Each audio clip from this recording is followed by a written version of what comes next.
What's good, y'all? Welcome to my first impressions of Cloak and Dagger. Just finished watching the first two episodes that aired today on Freeform just about 5 minutes ago, and I gotta say,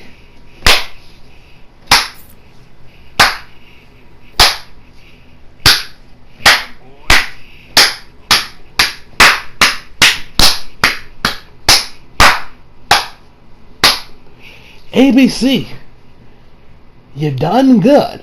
You actually made a series that's actually worth watching and good. I know. I'm just as shocked as you, because, after the shit that is Agent Shield. Now, I know a lot of you are about to say, "Oh, but glad it gets better, trust me, after season 3, when the Winter Soldier happens, the series is actually pretty darn good. Give it a try. Come on, man. Stop hating on it. The Ghost Rider was in there. You like the Ghost Rider, right?" And yeah, I like the Ghost Rider, but I don't care. A fantastic comic movie, The Winter Soldier, should not suddenly make a piece of shit TV series actually good. Just because it's actually sort of kind of worth watching, because the Shield, because Shield is is now broke up. It's destroyed. A movie should not make a TV series suddenly actually worth watching. So no, I still will not watch it. If you would have, the only reason why I would maybe consider watching the Agents of Shield is if they bring back, if it Blades in there that's played by Wesley Snipes, Moon Knight's in it. Even then, I would still not really want to. It's like, no, those guys are better off with Netflix series.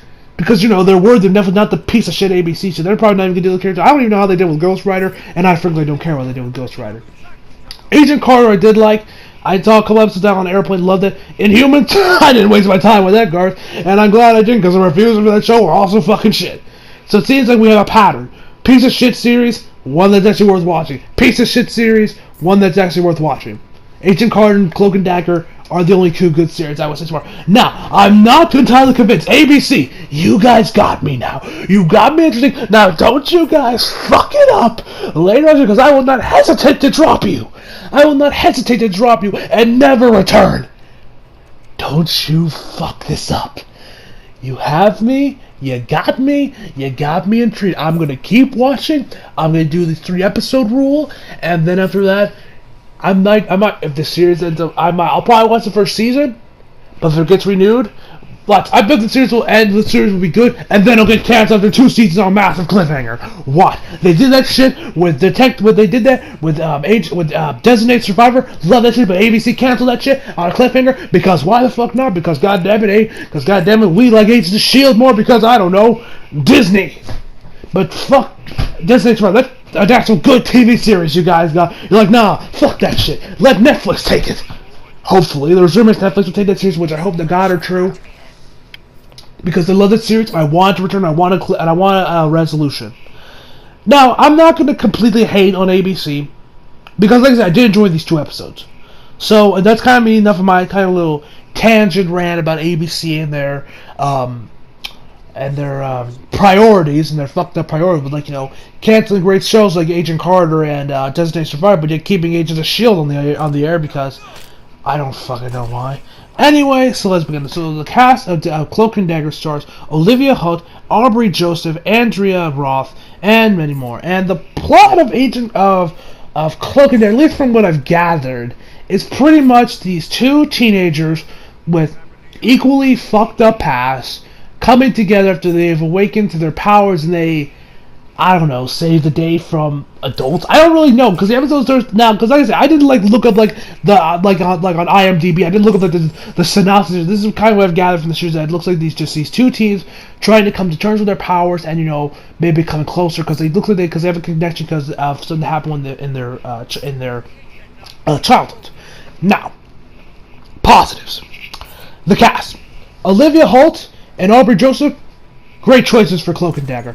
Now, me personally, guys, my only real exposure to Cloak and Dagger before this series was a small little cameo appearance, I would call it, that they had in Marvel Ultimate Alliance 2, and of course, I read of the comic, Civil War, because I didn't read it, but I don't remember much of the Civil War comic. So, but even then, I don't really get enough of their powers. I can say, oh yeah, I know Cloak and Dagger, because after, those. No, I'm not going to say, I just know that it's kind of like Moon Knight. I knew him from Marvel Ultimate Alliance, that's kind of why I'm interested in him, that's why I really want him to get a Netflix series.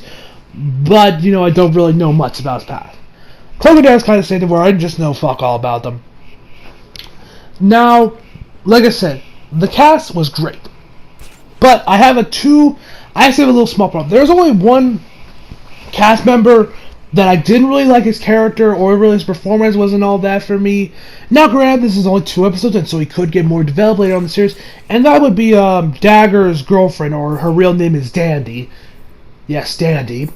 When I heard that, I immediately thought of Space Dandy, you know, the anime series.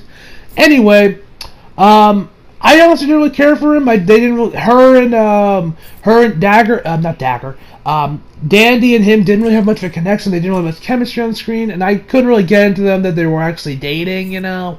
So there's one little small little kind of flaw I had with them, and also that the series is kind of cliche at points, like, you know, with Tyrone. You of course, you know, Cloak. He's like, you know, kind of has like, you know, like, oh, he's used power, so of course, you know, he misses practice. Then, you know, the kids at his team of basketball hate him, so then they jump him. You know, it's kind of cliche at points, but that's more of like a little nitpick that I have with these first episodes. Because, like I said, I would like if you put this on Netflix and didn't tell me it, I probably would, like, I would say this is probably like the closest I think the ABC series will get to being like on the quality of the Netflix series, because even the worst of the Netflix series, Iron Fist, which I still fucking love that series, by the way, that show was still fucking amazing. And I have my flaws with Iron Fist, I have flaws with everything, but even then, it still completely shits on all the ABC, even Agent Carter. From the 2 episodes of Agent Carter I saw, at best that series was like an 8.5. Iron Fist, of course, you know, and all the Netflix, I've always getting 10 out of 10s. Legendary ratings, because I love those series. Yeah, so, okay, but like I said, now, as far as the parents, and also kind of like, you know, I did their past, like, you know, Dandy, her past is that she essentially, you know, was in this car accident and her father died, and her mom, and they kind of like, you know, got wronged by the government for stealing their shit, kind of like, you know, what happened to, Jane Foster in the first Thor movie when S.H.I.E.L.D. kind of just ransacked her planet, be like, this shit is ours now, you know, and she's been trying to trying to get try to use Core to like get their stuff, to get her husband's stuff back, but then she kind of become a drug addict, because it seems like, you know, her and Dandy are both drug addicts, because we see her crunching up some pills with like a key and snorting it up like cocaine. And we see a bunch of, like, you know, drugs and pills. I swear they were smoking cocaine. Maybe I think I might have saw some heroin in there too on this one. And was that me, or did anyone else notice the Oscorp logo on that truck when when Daddy's father had the clip? Did they actually say Oscorp, or am I just seeing it? Because it kind of almost looked like it said Oscorp, you know, from Spider-Man, which I don't even know how they managed to do that, because, you know, Spider-Man's owned by Sony, but maybe that's part of, like, you know, the little deal Kevin Feige made with Sony to, like, you know, have Spidey appear in the MCU. Although I could be wrong on that front, and it might just simply that just looked like Oscorp. Yeah. So, you know, and of course, you know, Tyrone, his past is essentially like, you know, that, you know, of course, you know, he watched his brother die as a victim of police brutality. I'm not gonna open that can of worms. I'm not even gonna get into that subject, because I'd rather not start, like, you know, not have the comics be littered with, like, you know, everyone lynching me and, you know, getting controversial. I'm not even gonna touch that can of worms, the police brutality. Nope. But I can't say I did like the kid actor that played Tyrone, because it looks like they're probably going to have a big focus in the series, because it seems like we're going to have a lot of flashbacks, or, you know, we're going to be seeing lots of series. So from what I saw of them, the kid actors that play Tyrone and Dandy, they seem to be pretty good as well.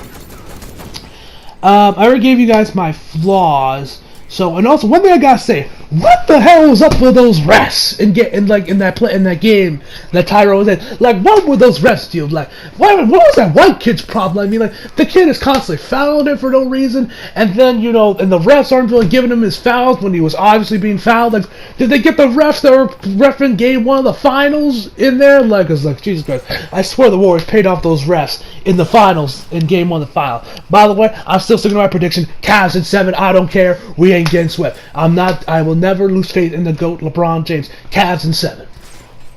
Anyway, so yeah, overall I really dig this series from what I've seen so far. I'm still gonna say cautiously optimistic, where I'm like, okay, I'm digging it. But I'm not gonna like, oh yeah, no, I love this series. Yeah, this series is gonna be amazing. Because I don't want to get disappointed if the series, if ABC does end eventually just drop the ball, and it ends up becoming shit just like Agents of S.H.I.E.L.D. and Inhumans. But from what I've seen so far from these 2 episodes, I digged what I watch. And I'm going to keep watching the series, so keep tabs on my Twitter and my Instagram. Shameless plug, links down in the description box below. Because I'll probably be tweeting about it, on my Twitter. So on each episode, I'm like, okay, I'm digging it. But yeah. So yeah, overall, I give these 2 episodes, because they were giving us the first 2 episodes as like an hour, as like a 2-hour long special. These first ones, I give it an 8.5 out of 10. I'm gonna stay cautiously optimistic, but I'm hoping the series ends up actually being good. I don't know how long this series is gonna be. Is it gonna be 12 episodes, 10 episodes? I don't know yet. I'll check on IMDb later on how long the series is actually gonna run. But so far, I'm digging what I'm watching, but I'm still gonna stay cautiously optimistic.